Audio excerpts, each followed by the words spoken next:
सब पे नजर अंदर की खबर। लाहौर हाई कोर्ट ने ऑपोजिशन लीडर कौमी असेंबली शहबाज शरीफ को रिहा कर दिया है। आपको बताएं कि जमानत पर रिहा किया गया। इनको मनी लॉन्ड्रिंग से मुतालिक इन पर इल्जामात आयद किए गए थे कि इनके जो असासाजात हैं इनकी आमदन से जायद हैं, इनकी आमदन से मुताबिकत नहीं रखते। रिहा तो कर दिया गया। इसी पर मजीद तफसीलात जानते हैं। हमें ज्वाइन किया है असद मलिक, सीनियर तज्जियाकार, सीनियर सहाफ़ी और कानूनी पहलुओं को काफ़ी ज़्यादा नज़र रखे हुए हैं। तो असद मलिक साहब, बहुत शुक्रिया आपका हमें ज्वाइन करने का।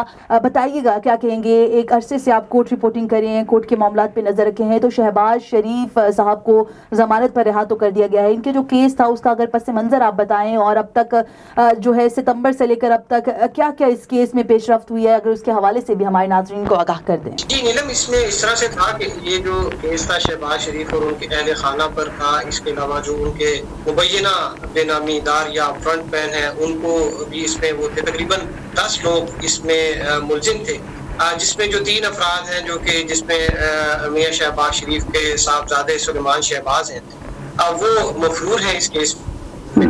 बाकी जो है हमजा शहबाज, उनको भी लाहौर हाई कोर्ट ने जमानत पर गुज़िश्ता दिनों रिहा कर दिया था। तो ये जो आज कल जो मियाँ शहबाज शरीफ की जो जमानत पर रिहाई, इस पे भी आप देखें ये सितंबर से ये जो है वो ज़ेर हिरासत थे। यानी जिस वक्त आप समझें कि सितंबर में जब पाकिस्तान डेमोक्रेटिक मूवमेंट की जब तहरीक स्टार्ट हो रही थी, बिल्कुल ये पीक पर थी, इनको हिरासत में ले लिया गया था। पहले नैब ने इनको कस्टडी में रखा, उसके बाद इनको जुडिशियल रिमांड पर जो है वहाँ पर जेल भिजवा दिया गया। तो अभी इनकी जो है वो जमानत हुई है और इसके जो कानूनी नकात जो है, जो इसके कानूनी पहलू, वो तो एक इस तरह से है कि अगर हम इस केस की डिटेल देखें तो जो नैब का ये केस है कि इनके 1990 में जो मियाँ शहबाज शरीफ है, इनके जो असासाजात थे वो तकरीबन 1 करोड़ के थे और अब जो है वो असासाजात उनमें कई गुना इजाफा हो गया, वो तकरीबन 7 अरब के जो है वो हो चुके हैं। और नैब का ये कहना था कि जो इनके ज़राए आमदन है वो इनके जो असासाजात हैं वो उससे मुताबिकत नहीं रखते, वो मुताबिकत नहीं रखते। और इस हवाले से जो अभी जो बेल हुई है, अगर इसको हम कानूनी इसके पहलुओं को देखें तो इसकी एक वजह ये भी बनी थी कि गुज़िश्ता दिनों सुप्रीम कोर्ट में कौमी एहतसाब ब्यूरो ने एक रिपोर्ट जमा कराई और उसमें ये बताया गया कि जो ये इन्वेस्टिगेशन है उसको तकरीबन 1 साल लगेगा। ठीक है असद साहब, आप बैकग्राउंड हमें बता रहे हैं, इस केस के जो कानूनी पहलू हैं उनसे भी आगाह कर रहे हैं। आप बताइएगा, सितंबर से ये केस शुरू हुआ और अब जाकर उनकी ज़मानत जो है वो मंजूर हो चुकी है, तो क्या कहेंगे, ये आपको लग रहा है क्या इस्टेब्लिशमेंट और जो नून लीग है उनके दरमियान कोई NRO की तरफ पेश कदमी है या कुछ ऐसे मुहरकात आपको नजर आ रहे हैं? आप देखिए कि ये जो मौजूदा हुकूमत है अभी इसके तकरीबन 3 साल मुकम्मल होने वाले हैं और उसमें ज्यादा अरसा मियाँ शहबाज शरीफ जो है वो जेल में रहे। ये इससे कबल आशियाना इकबाल केस में भी ये जेल में रहे और वहाँ पर भी इंक्वायरी जो है वो चल रही थी, लेकिन इनको हिरासत में रखा गया, काफी लंबी इनको ये जेल में रहे अपोजिशन लीडर होने के बावजूद।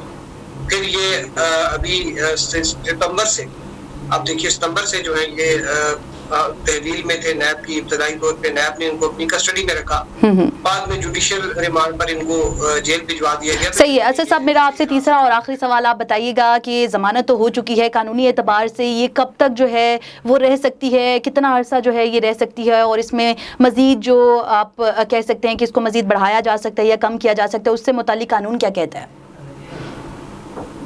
जी देखिए, जब ये इन्होंने पहले जमानत जो है वो सबसे पहले होती है अबूरी जमानत। अबूरी जमानत वो जब जमानत की एप्लीकेशन दायर होती है उस वक्त जजेस जो है वो पहली हियरिंग पे अबूरी जमानत दे देते हैं। फिर अबूरी जमानत जो है वो कंफर्म करती है अदालत। ये तो पोस्ट अरेस्ट बेल थी, यानी कि अबूरी जमानत एक तो होती है जमानत कबल अज़ गिरफ्तारी, ये तो बाद अज़ गिरफ्तारी, जमानत बाद अज़ गिरफ्तारी।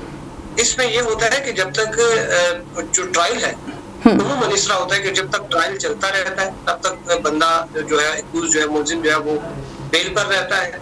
किसी मौके पर इस तरह हो कि ये अगर ट्रायल की प्रोसीडिंग जो है उसको ये अटेंड न करें, गैर हाजिर रहें अदालत से। बहुत शुक्रिया असद मलिक साहब, सीनियर तज्जियाकार और कोर्ट रिपोर्टिंग के मामलात पर नजर रखे हुए थे, और वो हमें आगाह कर रहे थे कि किस तरह से इस केस को आगे लेकर जाया जा सकता है और नैब किस तरह से इसमें अहम पेशरफ्त के लिए कानूनी तरीक़ेकार इख्तियार कर सकती है। बहुत शुक्रिया असद मलिक साहब आपका।